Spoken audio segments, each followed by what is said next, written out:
He is the president of the Association for Manufacturing Technology. Prior to joining AMT, Mr. Woods worked at everything from small tool and die shops up to multi-billion-dollar machine tool corporations. AMT was founded in 1902 to represent and promote the interests of American providers of manufacturing, machinery, and equipment. Welcome. Thank you, Madam Chairwoman. And also want to thank all the members of the committee and certainly appreciate the efforts that you have already put out on behalf of small business, in particular manufacturing. AMT is over 400 companies that are involved in making all of the equipment that's essentially used in manufacturing all of the products used within the United States and around the world. We make the equipment that everybody else uses to make the products that you see every day all around you.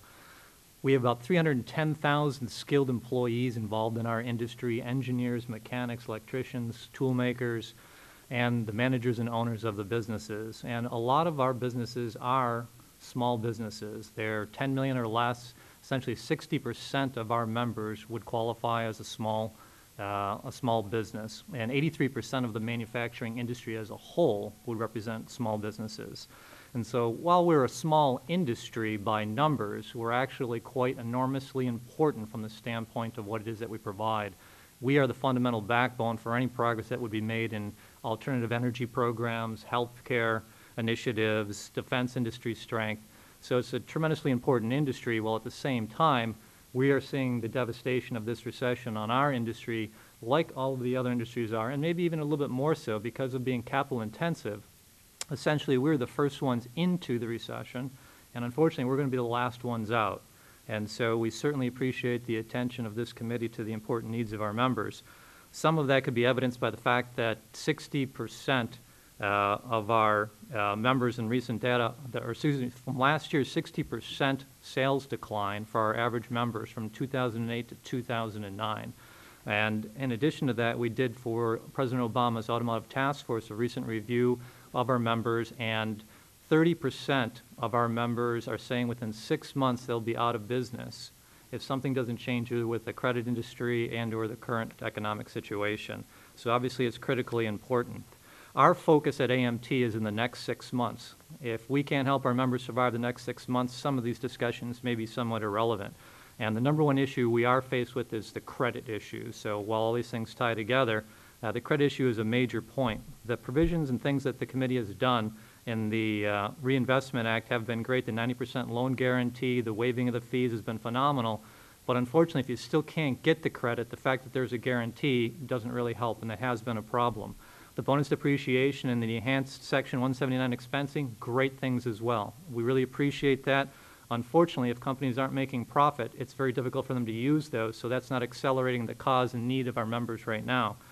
The net operating loss carryback, that's fantastic and can be used, but we certainly need to have that brought forward in 2009, 2010, because fortunately for our industry, at the beginning of 2008, we were actually making some money, so we can't take advantage of them until really get into 2009 and 2010, where we really do have problems. Energy-related tax incentives you provided, some of our members are taking advantage of those, but there is some ambiguity in some of the definitions and rules there to figure out which ventures actually qualify. So not a large number of people are actually taking advantage of that. Obviously, we're as concerned, as Representative Graves pointed out at the beginning, that only $200 billion of the $787 billion are actually being provided in funds and being committed. And with the lack of credit, again, that still is a number one issue for us. So some suggestions that might be immediate help that we certainly could use from a small business standpoint, and I say that as a recent small business person, I just took over this position as an association, would be to try to get maybe a temporary reprieve on the federal business taxes like FICA, which Representative Schock and I from this committee have talked about, which would be very important. Easing some of the risk requirements on banks who are making credits to small business in the manufacturing area, possibly a temporary stay on certain covenant violations that lenders would be actually providing to small businesses. Maybe take a look at loosening the rope. Don't let it go. It might seem counterintuitive to actually increase what are the guidelines for somebody that might be in violation, but I think it's critically important to look at maybe secondary items like backlog, employment records, other things that would measure the performance to pay back that loan besides just cash flow, which right now everybody would probably be in violation of. Longer term, some things such as tax credits for exporting products in 2009 would help trade balance issues and get people exporting their products. As I talked about, extending the bonus depreciation and the enhanced expensing through 2010 and beyond would be very helpful. The net operating loss carryback, if we can get 2009, 2010 included, and possibly look at some companies with revenues over the 15 million, so some of our customers could also be included in that because they're the ones buying the equipment. And in some of the legislation that's already been put out there, Impact and Build USA, two good programs that are already out there that if those could be included would be fantastic.